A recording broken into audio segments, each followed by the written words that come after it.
To Moonlight Baptist, and today I'm doing the sign of air signs, Sun, Moon, and Rising, and the decks I'm using are the Fairy Tarot by Doreen Virtue and Radley Valentine, illustrations by Howard David Johnson, the Enchanted Map Oracle cards by Colette Baron Reid, and of course, last but not least, the Fairy Oracle deck guidebook by Lucy Cavendish and artwork by Lucy Cavendish.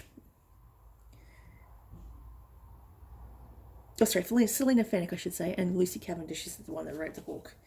Okay, so the first off the rank we've got is the Nine of Cups, which is my favourite card. It's the Wish card. It's the Fairy Godmother card. See how she's putting the last magical touches to like a Cinderella's ball. So some of you may be going to a ball or being invited to something that's very fancy, just for someone out there. But if not, it means the dream's going to come true. Maybe you're going to go to some place where you would normally not go and meet someone is the love of your life. And it's magical, and it's almost like a strong knowing between you and another person. Now, you could have two people that currently are interested in you. I've got here in your future, I've got a younger Prince of Cups, which is Scorpio, Cancer, or Pisces. And I also have around you a Princess of Swords like you. So you've got a matching air sign, which is Aquarius, Gemini, or Libra. Now, it's saying here, your wish is going to come true if you just believe and write down on a piece of paper the things that you wish for. So you could write down, I want to meet this partner, or I want to get engaged, or I want to do something like I want to travel. And you'll watch and see how it attracts itself. I used to have a wish jar when I was younger, and I put white pieces of paper and I put it under the moonlight in a jar. And hopefully you then see law of attraction, like attracts like. You could be sort of being celebrated somewhere. You've come through a really hard time in your life. It's like a ticker tape parade. You're going to be like shining brightly and getting all this attention because you're looking really good right now, and you're looking confident and strong and rest assured, and you've come through the battle. And she's got that horse. The unicorn's all about knowledge. So you may have come through something horrific and learned some very valuable lifelong lessons that you can pass along to others who may be going through something similar to you. And you can show them that you can come out the other end of wherever you've started out from. So if you're going on a journey of self-discovery, doing some sort of therapy, some counselling with a group situation, you're now on the up and up. You're back to getting back to work and coming out the other end through the support of a community. Then you've got here the Emperor in the past. So in the past, it says you would have been looked upon as a really good leader, a heart-centered, compassionate leader. The Emperor represents all four of the kings in the tarot.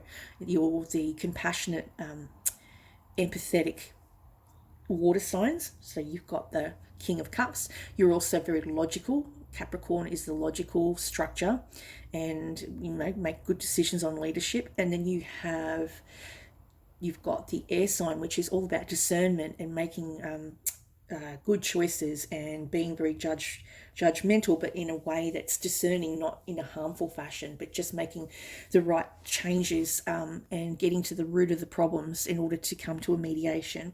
You may have gone through mediation in the court system. Then there's also, you've got the fire signs, the passion. And without passion and creativity and drive, you can't really get ahead. So you need all those different attributes from all the different kings in the deck to be a really good leader. You need a bit of everything.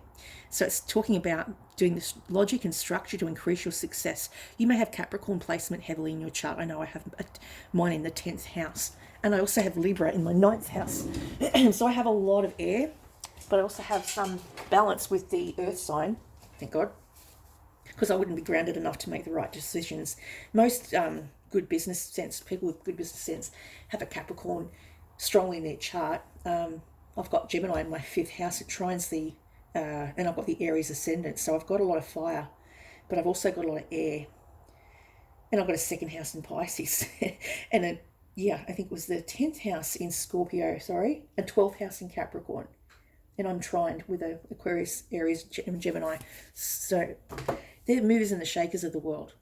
Then you've got here the Queen of Autumn. So in your past, you may have had a person around you who was a Taurus, a Virgo or Capricorn person who was like royalty. She likes to sit on her throne. She likes all her nice things around her. She loves fabric like velvet, satin, brocade. She loves colour. She may be really good at interior designing, because Tauruses are known for, they love beautiful things. They love good cooking. If they love you, they'll spoil you with food, or they'll go out of their way and they'll buy nice clothes for you, and sort of very homey, very nurturing, very good mothering skills. These people, you can tell whatever you need to tell to them and they'll be there to support you. They're very supportive, but they're also, for me, a lot of Taurus people that I've met like to do things to show their appreciation. So if you were to mow their lawns for them, like an act of service, that would be, or help clean their walls, that would be an act of service. They would do something for you, like help you move house, or help you clean, or something like that. And that's their way of showing their love, or cooking you a beautiful meal. So that's the person in your past. You now have unity, and this is to do with a spiritual community. You may have joined a spiritual community. You may be part of a spiritual community, and this can be something like, going to a domestic violence cause and sitting around with a group of women and working through some issues, some emotional issues, which or you might have a church group you go to, or something that's run by the church. Like you might go to get food from, like Baptist Care Centre, which gives out, I think, like free vegetables and offshoots from things like Oz Harvest, which is the second bite from Coles, and Oz Harvest from Woolworths, which a lot of people at the moment are struggling. And it's really nice. You can go there and pick up free bread or free vegetables, and you can make something up with that. So it says you're wanting to join a like-minded community. You may be just part of the spiritual community, being online like we're doing here. I'm hoping, a spiritual community. I know I talk with Radley Radley Valentine. He's friends with me on Facebook, and I also am friends with and I get updates whenever she's posting. Alison Dubois, I think she's amazing psychic medium. And I talked to Mitchell Coombs, and who I love. I saw him in person. He's amazing. This book I got from him on Mother's Day about 2 or 3 years ago. It's called Signs from Spirit by Mitchell Coombs, and it's just a beautiful book. And I just opened it up today, and it's got,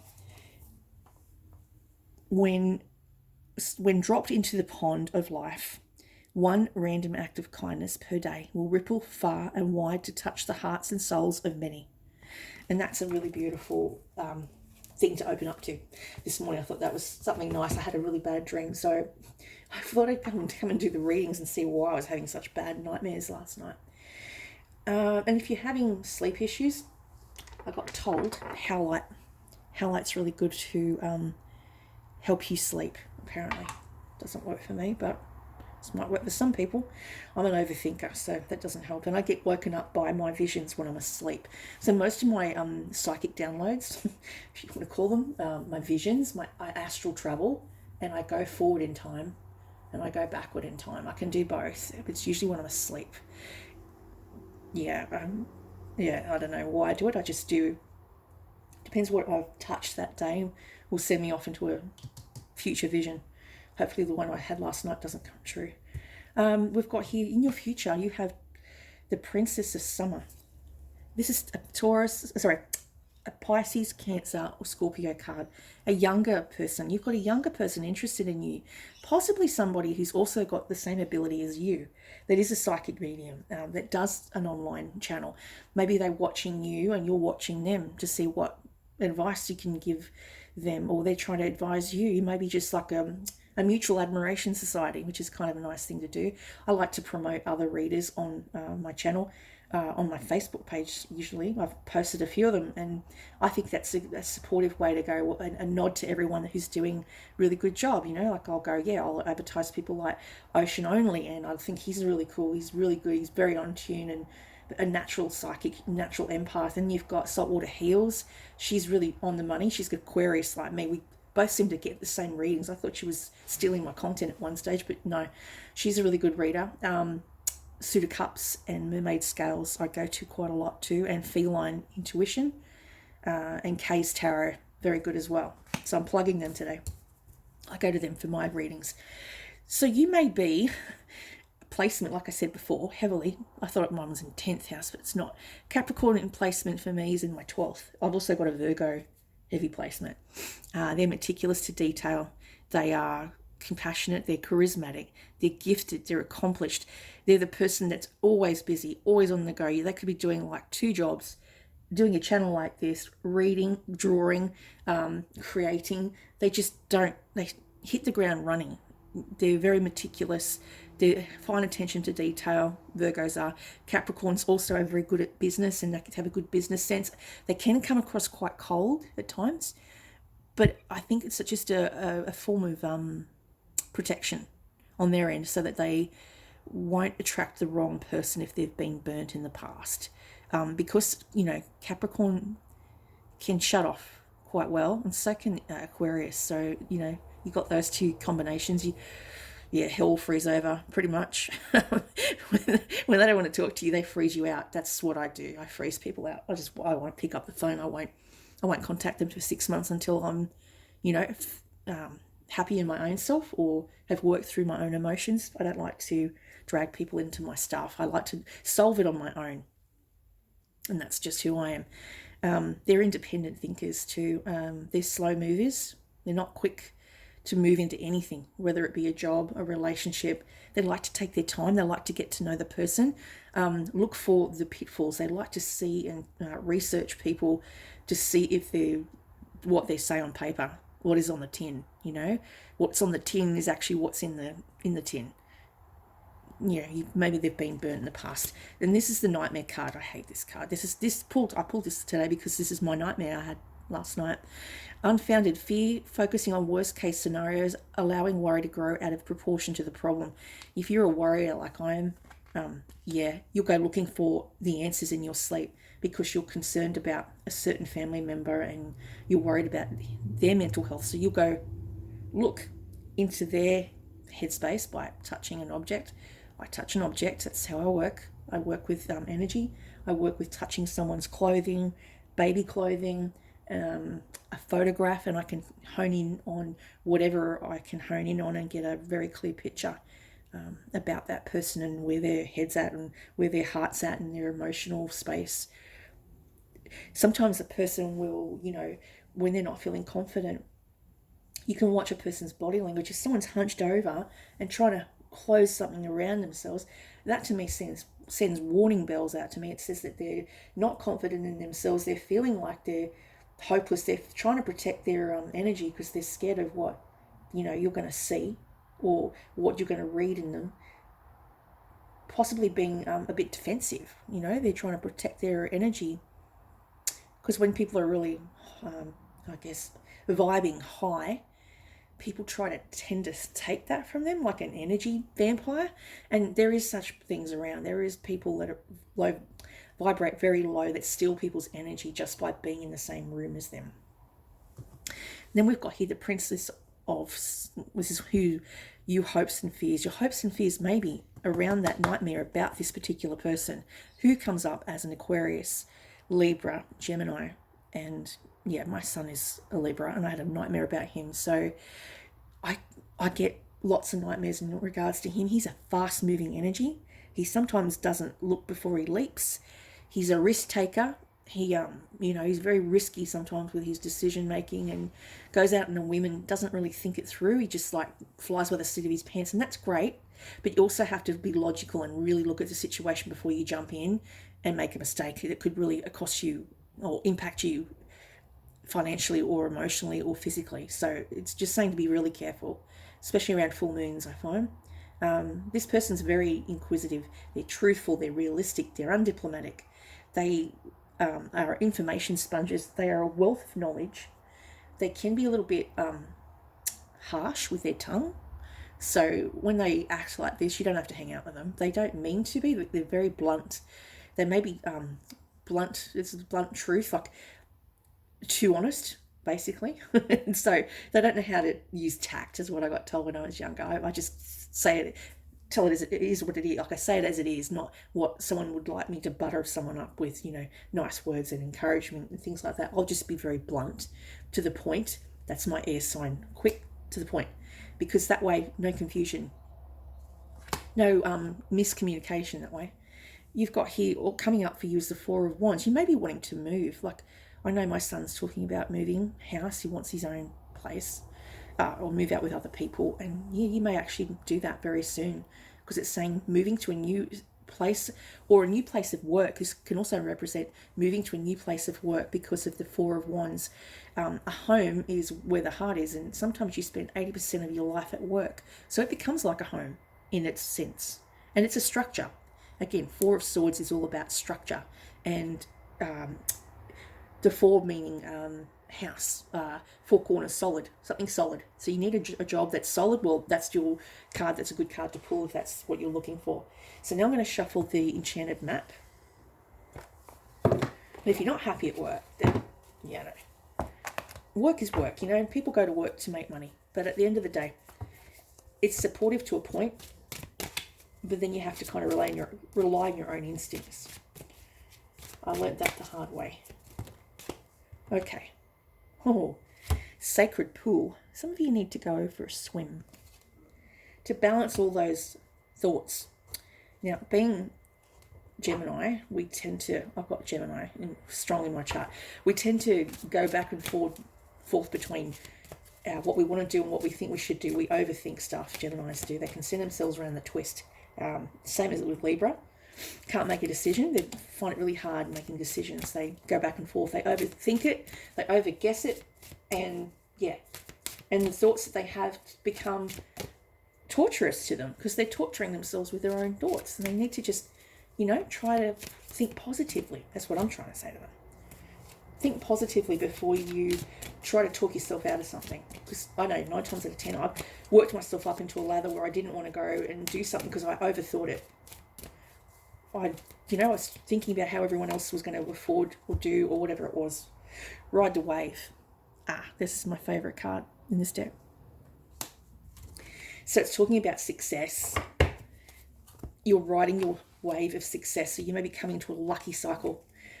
The 47 is the sacred pool. This reminds me of the famous painting Ophelia by the Romanticism period. I love art, and that's my favourite period, was that painting. I remember studying it when I was doing Open Foundation. 47. All right. The world is a reflection of your thoughts. Again, talking about thoughts and doing positive rather than negative. Your feelings and beliefs embody the love you wish to see in the world. When you look in the mirror, do you like what you see? I know I don't. I'm trying to change that and do lots of exercise and get myself fit again. The Sacred Pool card asks what you focus on: self-love and self-esteem. We are all, as I said this before in my Facebook profile, we're all works in progress. So a detached self-examination made with a rigorous honesty is called for now. Now I'm trying to learn how to draw water. I'm not great at it. As you can see, that's a very first attempt. Now, this is what I got taught in the tutorial. You have to do it bit by bit. It's a gradual process. It's a work in progress. So I'm going to improve on it. Now, the lines there are a little bit too big. So I had to make them smaller, but I was thinking larger rather than smaller. Then this one is another background shot, acrylic. It's my background. I've got the colour right. It took me 3 or 4 goes to get that colour. But I wanted it like in the tutorial. So when you look in the mirror, you look at that and then work in progress. Reflect by the sacred pool and be at peace with yourself. Can you see how far you've come? How magical your life is? Do you notice the spark of the divine shining through your eyes? When you're conscious that you're in the embodiment of spirit, it becomes easier to respect yourself and act in good conscience, then you'll reap the greatest rewards. Your unique service to the world is not only needed but celebrated. See the love within you and know that if you cast it upon the waters, it will return to you tenfold. Be at peace, for you are beautiful and loved. Act with surety and confidence, and success will be yours, whatever your inquiry. Then you've got here, Ride the Wave, verse 14. Again, it's talking about you will be successful. You just got to put time and energy into it. Anything that you put energy into, good energy, positive energy, will prosper. So right now, success is easy and effortless. You can be assured that you're entering a time when you can ride that wave of abundance. The tide has turned, and you can put your surfing skills to the test. Everything that you know, all your talents coupled with your hopes and dreams, will carry you forward. People and circumstances have come out of the ocean of potential and possibility to take shape in a wave of spectacular activity. Know that you're definitely on the right path. Well, that's a good card to pull. And that's that deck. And then I've got my other deck, which is the Fairy Oracle.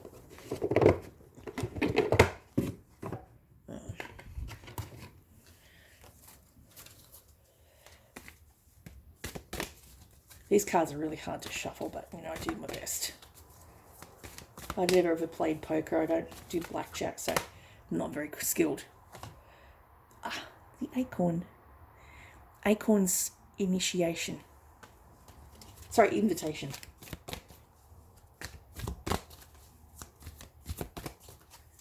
It's talking about psychometry, a touch exchange connection. So if you're a beauty therapist, like myself, I used to do beauty therapy and I used to do massage, then you'll understand that you can read a person's aura simply by massaging them. And I did that myself with a customer who had lied to me that she, you know, had no broken bones in the last 5 years. You meant to fill out an accident report to say, have you damaged or been in you know, an accident where you've broken a leg, which part of the body, so that I know not to then do massage on that area. Well, she never said anything to me, but I sensed something. And I was right. I said, C7. And I said to her, cervical 7 is the problem. It's whiplash. I'm getting whiplash, car accident. She's like, how did you know? I said, I see things. And that was my undoing. I should not have said anything, but I was also going to put myself at risk of public liability action if I had gone in that area. That's why I told the lady that. And she must have told someone at work. Anyway, there was a giant witch hunt because I knew things, and I do tarot at home. I never made any, never lied about that I did that as a hobby, as my thing. But these people were offended because they were a religious group that didn't like that I did that. They were, I think, Seventh-day Adventists, and I didn't realise the extent of how full on they were. You know, just because I didn't share their religious beliefs doesn't mean I can't work for you. I still work. I don't talk about these things with everyone. It was just this particular lady. I didn't want to massage that area, but there you go. Acorn's invitation. You could work with your hands. You may be a healer. You may do what I do. You might be a massage therapist. I was only trained to do therapy, like massage on the upper body, around the back to the décollage, as a way to relax the client. Okay, so it says here, a beautiful man, physically appealing, earthy in nature, well in body, healthy in sexual appetite, who has a strong association with the archetype of Robin Hood or Robin Goodfellow. He has something of the faun or satyr or pan about him, and while he is a man truly, he is also there to help his woman by loving and honouring her physicality. A unique aspect of the fairy realm is that it honours both the goddess and the god. Fairies teach us to be vital, to be healthy, and that part of this is to glory in our physical selves and our physical desires. The fairyman is not talking about a kind of base physical gratification, a filling up of a void, an appetite. He is speaking of true, healing, loving touch. As his fingers caress the earth, he respects and loves the woman, the feminine, the mother, the crone, the maiden. He reminds us that when we touch something, we're in communion with it. It's like if I touch my son's shoes, I start getting impressions of him. I'll get future visions, past visions, when he first got the sneakers, when he was like, I think, 16. And I recently brought them out of storage. I get random visions of him all day, every day. Past visions. Touch is an energy communion, an exchange between two or more people or beings. No one can touch and be left unchanged. If you're a hairdresser, you would understand this as well. Touching someone's head, massaging their seventh crown chakra, you're going to pick up energy if you're psychic. When we touch with fairy fingers, super sensitive and fully aware and conscious, we experience the sublime and make better choices about who we touch, who touches us, and why. Massage, lovemaking, earthy sensuality, and touch therapies. So some of you may be into that. And you got Riddle Fisher. This is like looking for something and then you find it. Divination, seeking out and finding answers to a question you may have. Some people use, and I don't have one at the moment, but it's like looks like that. Kind of like that, but it's pointy, sort of pointy end. And then you suspend it over an area. So you've got a map, you're trying to locate someone or something, and it will locate that person on the map. Yeah, it's like a form of divination. And the reason I'm talking about it is because I was looking for my son one day. I hadn't seen him for a while because we were family upset, but I couldn't find him and I didn't know where he was, and I was always worried about him driving. And so I got coordinates given to me in my sleep. These coordinates I wrote down. I Google searched it. My GPS is my intuition. I Google searched these coordinates I was given, I wrote them down, and I found an image of a hairdressing salon with my son's car parked out the front of it, according to the GPS, the coordinates I was given. So if you're looking for something and you can't find it with eyesight, your third eye can find it for you. My son would always find my keys. He would always know where they were when I used to leave them somewhere. I couldn't remember where I put them. He would see it in his mind's eye and go find it. I've got that ability too, but he had a stronger ability with that because he's younger than me. So the riddle fisher. Okay. Time to seek out the help of the fairy realm to find what is lost, recovering lost memories, past life readings, and issues coming to the surface, going through the emotional waters that are deep and knowing it is safe to do so, feeling your feelings and knowing their wisdom, searching for an answer, water divining, using a pendulum, that's the word I was trying to think of, and finding clues to quandaries. Just as you are searching for answers, a fairy is searching for your answers too. They love your puzzles and will find things and answers and pieces of information for you that will put the current jigsaw into a meaningful picture for you. Come at this time, allow this fairy to go on the search for you. You may not find the answers you were looking for, but you will find what is right for you. I find when you go looking for an object, you'll find something else that's been missing for 6 to 8 months. It's almost like attracts like. The thing you were looking for is also lost with something else, and then you find it, and you're meant to find it when you're meant to find it. And it's meant for a purpose that you're meant to find it. So that's all I have for you today. That's for air signs, sun, moon and rising, Moonlight Madness. Don't forget to like and share the page and comment down below.